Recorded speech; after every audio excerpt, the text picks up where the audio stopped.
Good morning students, myself Rajan and today here I am teaching you the accounts subject.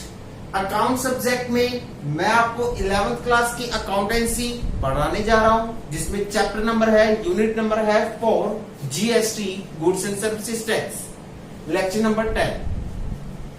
Guys जो हमारे पिछले lecture हुए हैं, पिछले लेक्चर्स में हमने आपको बेसिकली कई बातें बताई, जैसे परचेज ऑफ गुड्स से रिलेटेड, परचेज ऑफ एसेट से रिलेटेड, सेल ऑफ गुड्स से रिलेटेड, सेल ऑफ एसेट से रिलेटेड, जीएसटी के कुछ बेसिकली प्रोविजंस बताए, बेसिकली रूल्स बताए और साथ ही साथ इनकम की एंट्री भी बताई, एक्सपेंसेस की एंट्रीज भी बताकर चले।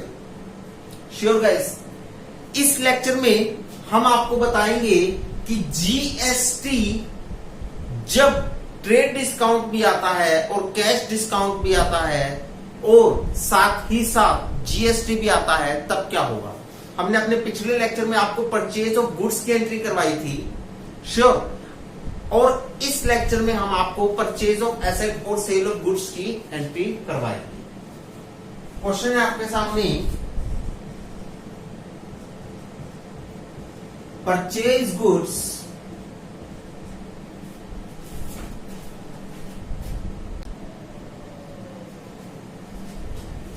सो गाइस आपके सामने क्वेश्चन है। क्वेश्चन क्या है?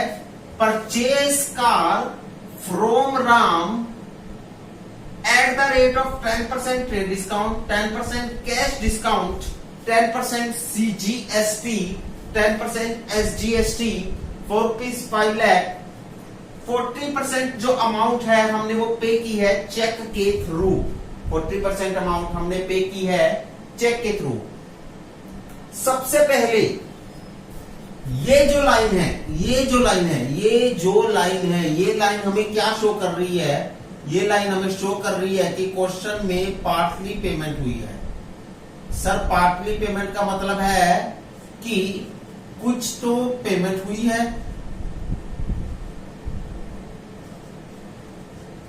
श्योर जी, कुछ अमाउंट की पेमेंट हुई है और बाकी अमाउंट की क्रेडिट हुई है।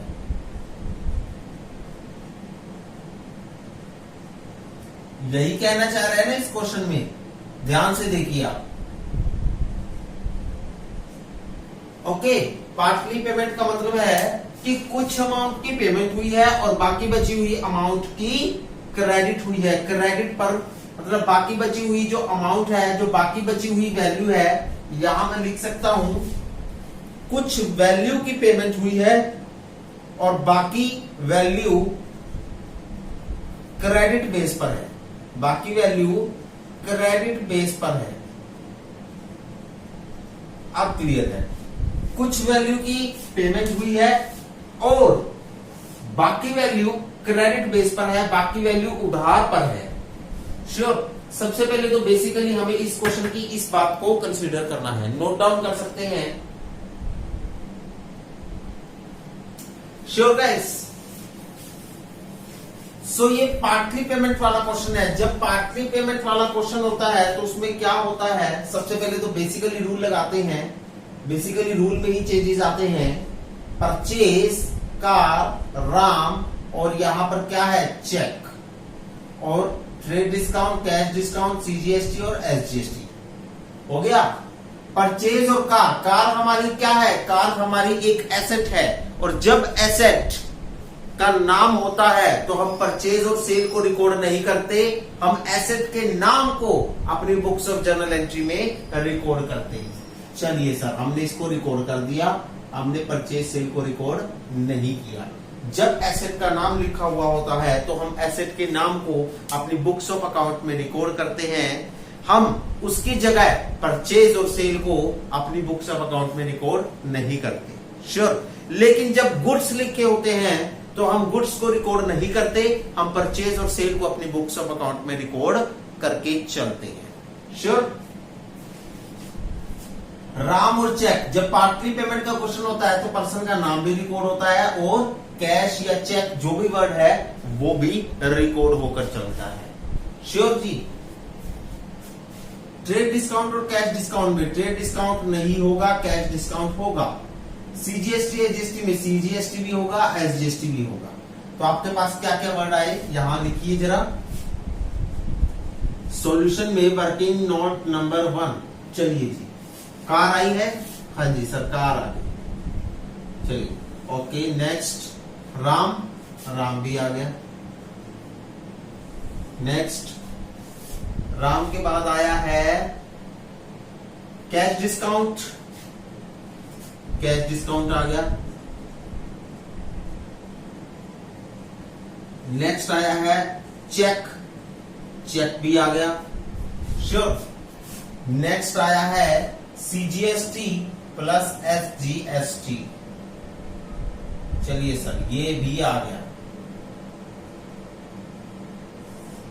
श्योर।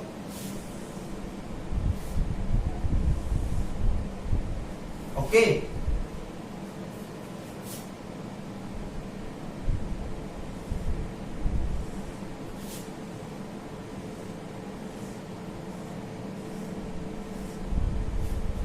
देखिए सबसे पहले तो कार क्या हुई है, कार हुई है परचेज, कार हुई है परचेज। कार आपकी क्या है, कार है हमारी एसेट, कार आपकी एसेट है, हाँ जी सर कार हमारी एसेट है। एसेट जब परचेज हुई है तो मतलब एसेट आपकी फर्म में आई है, कम से ये किससे जुड़ी हुई होती है, रियल अकाउंट से। सर रियल अकाउंट से जुड़ी हुई तो है, रिलेट तो करती है। रियल अकाउंट का रूल क्या है, डेबिट में आता है एसेट का कमसिंग, क्रेडिट में आता है एसेट का गोज आउट।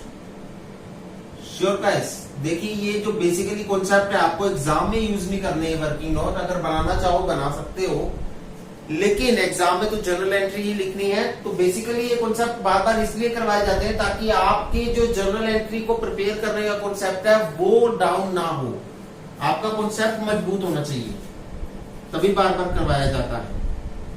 डेबिट में एसेट का कम्स इन, क्रेडिट में एसेट का गोज आउट। तो एसेट का कम्स इन हो रहा है तो ये किससे रिलेट करता है, डेबिट से रिलेट करता है, तो बैलेंस हुआ डेबिट। चलिए सर नेक्स्ट, राम कौन है, राम एक पर्सन है, चलिए राम एक पर्सन है।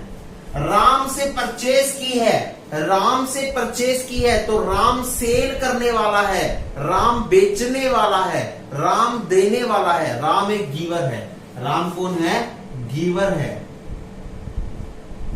चलिए सर ये किस अकाउंट में आता है, ये पर्सनल अकाउंट में आता है।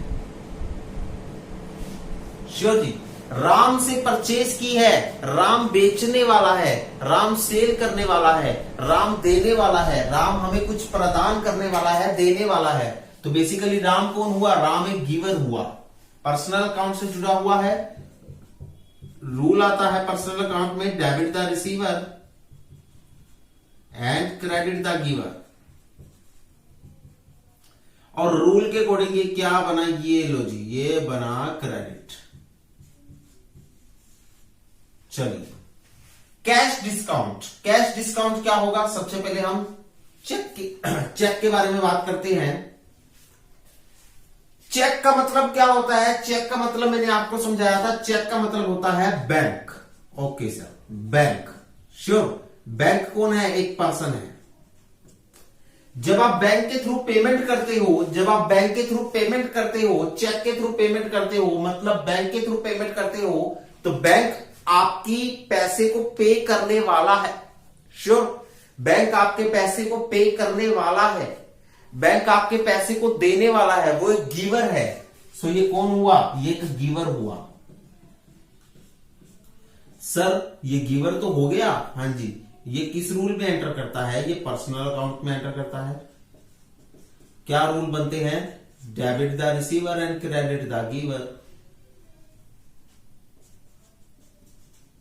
ओके सर, ये रूल के अकॉर्डिंग क्या हुआ, रूल के अकॉर्डिंग हुआ क्रेडिट, रूल के अकॉर्डिंग हुआ क्रेडिट।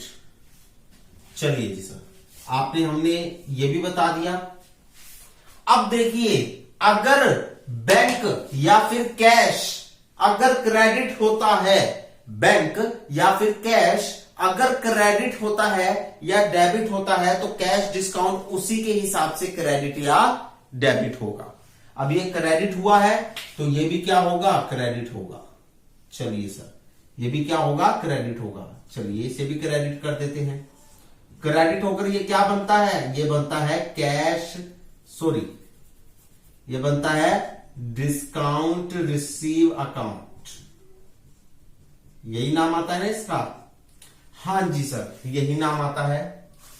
अगर का एसेट, देखिए आपने रूल कर रखा है कि अगर परचेज डेबिट होती है या क्रेडिट होती है तो जीएसटी भी उसी के हिसाब से डेबिट या क्रेडिट होते हैं। अगर सेल डेबिट होती है या क्रेडिट होती है तो जीएसटी भी उसी के हिसाब से डेबिट होते हैं और क्रेडिट होते हैं। अगर एसेट डेबिट होती है और क्रेडिट होती है तो जीएसटी भी उसी के हिसाब से डेबिट होते हैं और क्रेडिट होते हैं। श्योर, यहां एसेट डेबिट है तो जीएसटी यानी कि सीजीएसटी प्लस एसजीएसटी उसी के हिसाब से डेबिट होंगे। क्या नाम बनेगा, इनपुट सीजीएसटी और input SGST. Sure guys, input CGST और इनपुट एसजीएसटी। चलिए सर, अब आप क्या बताएंगे हमें, अब हमें कराएंगे working note, working note number 2। Sure, देखिए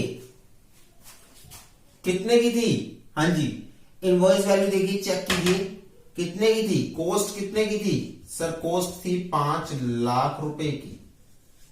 लेस कर देंगे ट्रेड डिस्काउंट, ट्रेड डिस्काउंट कितना है सर, 10% है, तो मतलब 50,000 रुपए हुआ। सर ये किसका हुआ, ये 5 लाख का 10% हुआ, ये 50,000 रुपए हुआ। ट्रेड डिस्काउंट माइनस करने के बाद आपके पास बैलेंस फिगर बचती है 4,50,000 रुपए। श्योर जी, ये है आपकी एक्चुअल वैल्यू ऑफ कार, ये है आपकी actual value of car, actual value of car. Sure जी, अब इस एक्चुअल वैल्यू ऑफ कार में आप ऐड कर दोगे सीजीएसटी। क्या ऐड कर दोगे, सीजीएसटी, कितना, 10%, कितना, 10%। तो 4,50,000 का 10% हुआ 45,000। सर ये किसका है, ये 4,50,000 का 10% है। उसके बाद आप ऐड कर दोगे एसजीएसटी, आप ऐड कर दोगे एसजीएसटी, ये कितना है, 10% है। सर ये भी कितना होगा, 45,000 होगा, क्योंकि 4,50,000 का ही 10% है।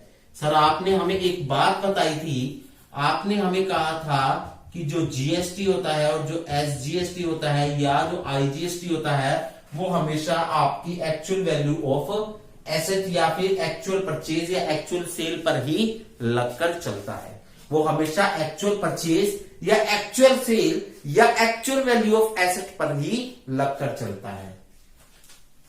Okay sir. सर नेक्स्ट में क्या आएगा, टोटल आएगा 450 प्लस में 90। सर ये कितना हो गया, सर ये 5,40,000 हो गया। चलिए सर, ये क्या है, ये है पेमेंट, ये है टोटल पेमेंट। टोटल पेमेंट कितनी हुई है, 5,40,000। चलिए सर नेक्स्ट यहां आ जाइए,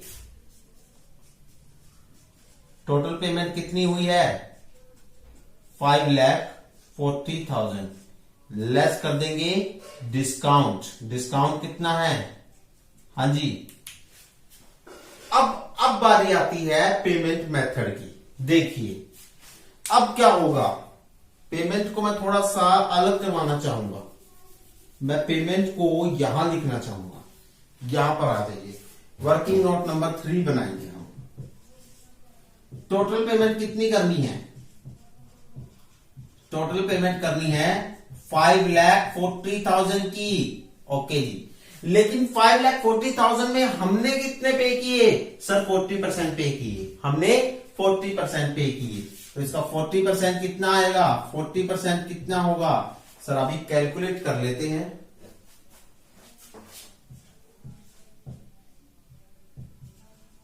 इतना होगा, श्योर जी, 5,40,000 का 40% कितना बनेगा?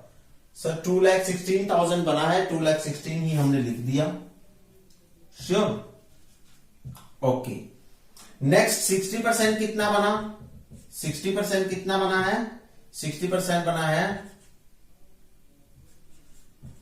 3,24,000। चलिए जी, ये 40% तो हमने पेमेंट की है, ये 60% हमने पेमेंट नहीं की। जो 40% हमने पेमेंट की है, यहां पर क्या आ जाएगा? यहां पर आएगा वर्ड बैंक।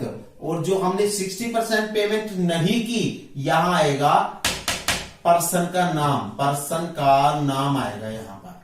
चलिए सर, आपने हमें ये भी बता दिया अच्छे से। देखिए कोई दिक्कत तो नहीं है ना? बिल्कुल इजी कॉन्सेप्ट बता रहे हैं हम आपको। मैंने क्या किया, मैंने कॉस्ट में से सबसे पहले ट्रेड डिस्काउंट माइनस किया। ट्रेड डिस्काउंट सबसे पहले माइनस होता है, क्यों? क्योंकि ट्रेड डिस्काउंट इसलिए सबसे पहले माइनस होता है क्योंकि ये ऑलरेडी दुकानदार के द्वारा, ये ऑलरेडी शॉपकीपर के द्वारा, ऑलरेडी बिजनेसमैन के द्वारा अलाउड किया जाता है। बिजनेसमैन इसे अपनी मर्जी से अलाउड करता है, इसलिए सबसे पहले माइनस होता है। माइनस किया, एक्चुअल वैल्यू ऑफ कार है। उस एक्चुअल वैल्यू में हमने जो जीएसटी की कॉस्ट है वो ऐड कर दी, जो हमें गवर्नमेंट को पे करनी है। ये जीएसटी की कॉस्ट ऐड करी तो टोटल पेमेंट हमारी कितनी बनी? 5,40,000। 540 में से 40% हमने पे की है तो वहां बैंक वर्ड लिखा। जो 60% हमने पे नहीं की, वहां पर्सन का नाम लिख दिया। अब आपको पता है जितना पैसा वो पे करेगा उतने पैसे पर ही कैश डिस्काउंट लेगा। जितना पैसा वो पे करेगा उतने पैसे पर ही वो कैश डिस्काउंट लेगा। सर इसने 2,16,000 पे किए हैं तो 2,16,000 पर ही कैश डिस्काउंट लेगा। लेस कर दीजिए CD 10%, कितनी बनेगी? 21,600। तो ये किसका है? ये 2,16,000 का ही 10% है। श्योर जी? तो लीजिए CD भी लेस हो गई, तो net remaining amount actual paid by bank कितनी बनेगी? एक्चुअल पेड बाय बैंक कितनी बनेगी? बताइए कितनी बनेगी? 216 में से 21,600 माइनस कीजिए, 2,16,000 में से 21,600 माइनस किए, 194,400। ओके सर, नेक्स्ट देखिए, अब हमें करनी है अमाउंट पुट। ये जो एक्चुअल पेड बाय बैंक है, मतलब ये बैंक के द्वारा एक्चुअल पे हुए हैं, ये लिखे जाएंगे यहां पर। कितने हैं? 194,400। 194,400 यहां लिखे जाएंगे। चलिए सर, ये जो कैश डिस्काउंट है, ये डिस्काउंट वाले कॉलम में आएगा 21,600। ये डिस्काउंट वाले कॉलम में आएगा 21,600। श्योर? ये राम वाले, देखिए यहां पर मेरे पर्सन का नाम लिखा हुआ है राम, तो ये राम वाले कॉलम में आएगा। 3,24,000 राम वाले कॉलम में आएगा। 20, 20, 40, 3, 2, 5, 5, 40। 3,24,000 राम वाले कॉलम में आएगा। चलिए जी, 3,24,000 राम वाले कॉलम में आएगा। सर नेक्स्ट बताइए। देखिए बिल्कुल इजी है। चलिए ये बातें हो गई। अब कार में कितना आएगा? एक्चुअल वैल्यू ऑफ कार कितनी है? 4,50,000। कार में इतना आएगा 4,50,000। चलिए जी, इनपुट सीजीएसटी में कितना आएगा? 45,000। इनपुट सीजीएसटी में 45,000, एसजीएसटी में 45,000, एसजीएसटी में 45,000। सो गाइस, फिलहाल के लिए सबसे पहले आप इसे नोट डाउन कीजिए अपनी नोटबुक्स में। श्योर, आप इसे नोट डाउन कीजिए अपनी नोटबुक्स में। देन हम आपको इसकी जर्नल एंट्री पास आउट करके बताएंगे। This is your working note number 1।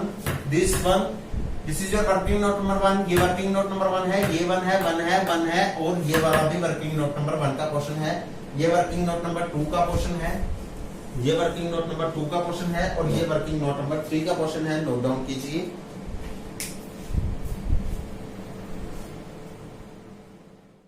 देखिए जर्नल एंट्री क्या होगी? जर्नल एंट्री क्या होगी? देखिए जर्नल एंट्री में देखिए सबसे पहले डेबिट वाली एंट्री कीजिए। ये है डेबिट और ये है डेबिट। तो कार अकाउंट डेबिट, देखिए यहां पर car account debit input CGST account debit, input CGST account debit, input SGST account debit, input SGST account debit. Next, 2 RAM account, 2 bank account and 2 discount receive account. 2 RAM account, Ram's account लिखिए, Ram account में लिखना, and 2 bank account and 2 देखिए discount receive account, 2 discount receive account.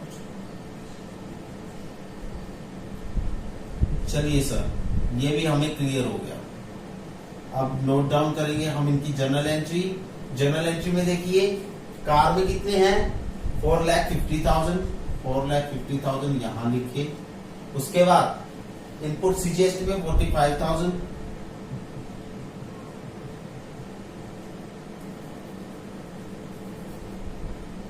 यहां 45,000, यहां 45,000।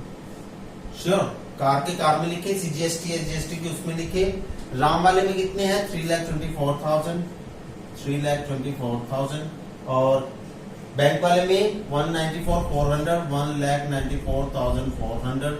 और discount receive में 21,600। यहां narration लिखेंगे, purchase car ₹4 lakh at the rate of 10% trade discount, 10% cash discount, 10% CGST, 10% SGST. That's all about the today's lecture. Okay, note down कीजिए इसे भी।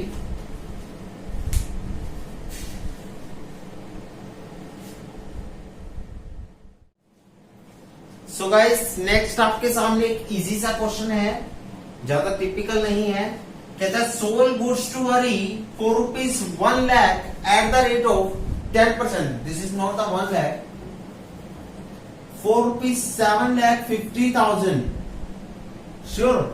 At the rate of 10% trade discount, 10% CGST, 10% SGST.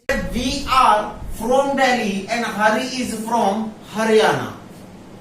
हम दिल्ली के हैं और हरी हरियाणा का है। दैट मीन्स टू से डिफरेंट स्टेट हो गई, डिफरेंट स्टेट्स हो गई ना। तो यहाँ क्या लगेगा, यहाँ लगेगा IGST, जो कि किसके बराबर होता है, CGST प्लस SGST के बराबर होता है, जो कि कितना होगा, 20% होगा। श्योर जी, ओके। बेसिकली रूल लगाते हैं। बेसिकल रूल क्या है, देखिए सोल्ड आया, गुड्स आया, हरी आया, और उसके बाद आपका क्या होगा, 4 कैश होगा, कैश आ गया। श्योर। नेक्स्ट आपका ट्रेड डिस्काउंट आया, CGST आया, SGST आया और IGST आया। श्योर। अब देखिए सर, यहां पर सोल्ड और गुड्स में क्या कटेगा, सर गुड्स कट जाएगा, सेल आएगा। मैंने कहा था ना कि जब सेल लिखा हो, परचेज लिखा हो और गुड्स लिखे हो तो सर गुड्स को इग्नोर किया जाता है, सेल और परचेज को अपनी बुक्स ऑफ जर्नल में रिकॉर्ड किया जाता है। लेकिन जब सेल लिखा हो, परचेज लिखा हो, एसेट का नाम लिखा हो तो एसेट के नाम को रिकॉर्ड किया जाता है, सेल और परचेज को इग्नोर कर दिया जाता है। वही बात यही मैंने कही। हरी और कैश में सर यहाँ पर कोई पार्टली पेमेंट का क्वेश्चन नहीं है, यहाँ पर फुली की फुली पेमेंट किए। जब उसने पार्टली पेमेंट के बारे में डिस्कस किया ही नहीं तो पार्टली पेमेंट का क्वेश्चन नहीं है। पार्टली पेमेंट का क्वेश्चन नहीं है, फुली पेमेंट का क्वेश्चन है। तो फुली पेमेंट में क्या रूल लगता है, नाम और कैश में कैश टिक होता है, नाम क्रॉस होता है। नाम को रिकॉर्ड नहीं किया जाता पर्सन के, लेकिन कैश या बैंक वर्ड को रिकॉर्ड किया जाता है। ओके जी। CGST SGST तो लगेगा ही नहीं, चलिए सर इसे तो इग्नोर कीजिए, IGST लगेगा। ट्रेड डिस्काउंट तो वैसे ही नहीं कहीं भी लगता। श्योर। तो आपके पास वर्ड कौन कौन से हुए, एक तो हुआ आपके पास सेल। श्योर। दूसरा वर्ड कौन सा, सोल्ड बन जाता है सेल। श्योर। और दूसरा वर्ड कौन सा हुआ, कैश। दूसरा देखिए, दूसरा वर्ड हुआ कैश। और उसके बाद आपके पास आएगा IGST। नेक्स्ट आएगा आपके पास IGST, integrated goods and services tax. Integrated goods and services tax.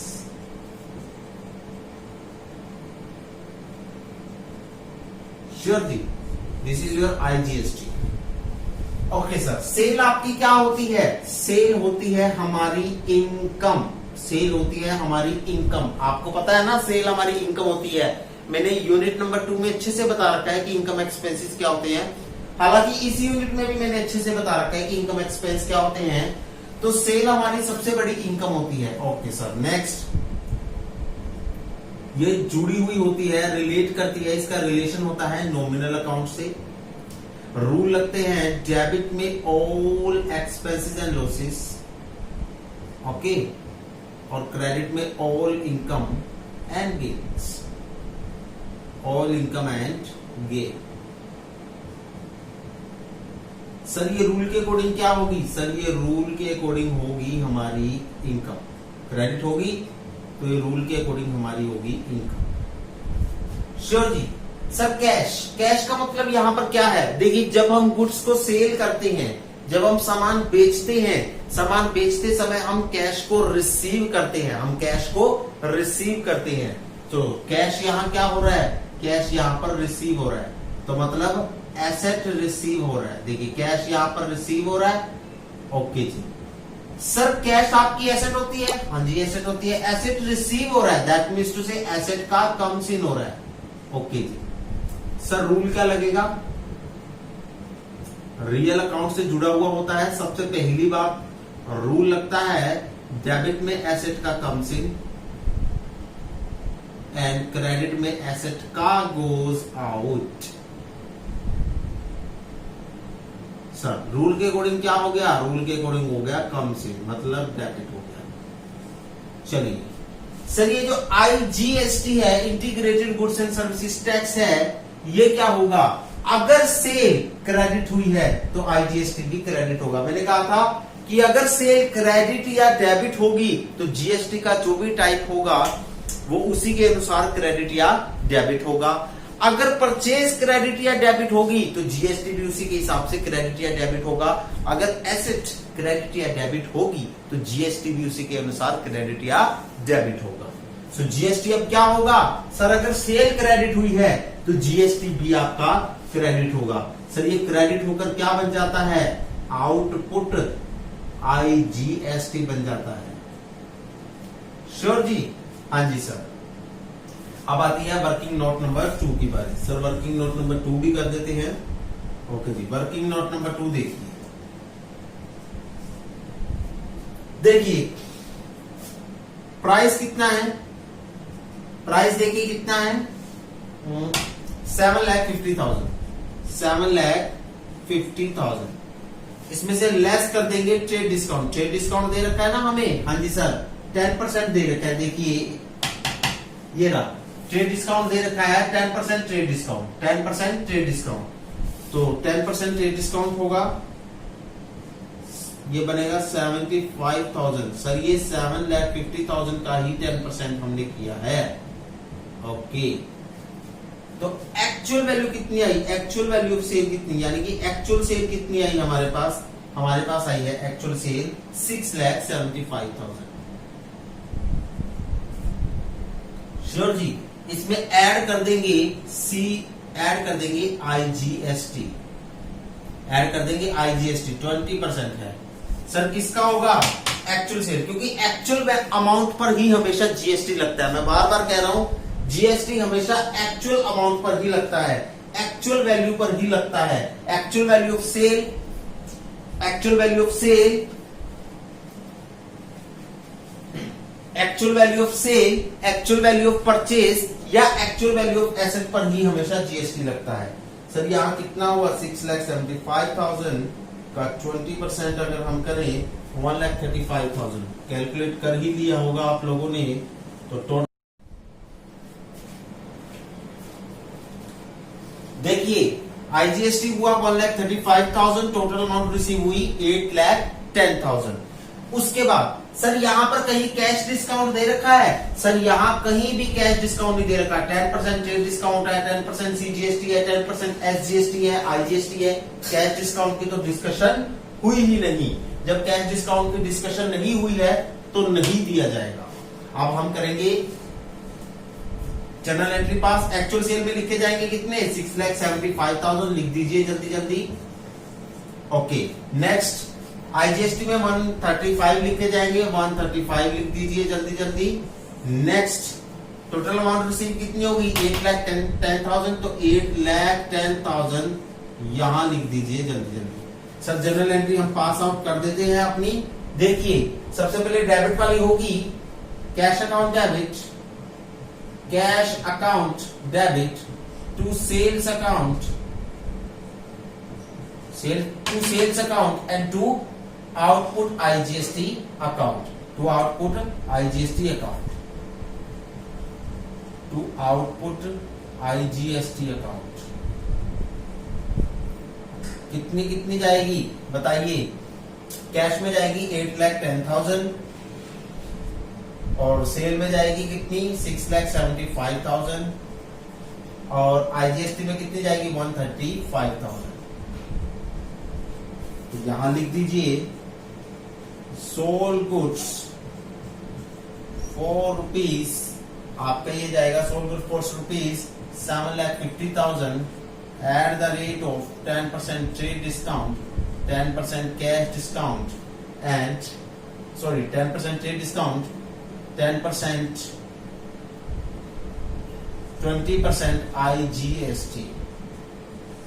चलिए ये हो गया आपका कंप्लीट। नोट डाउन कीजिए इसे नोटबुक में।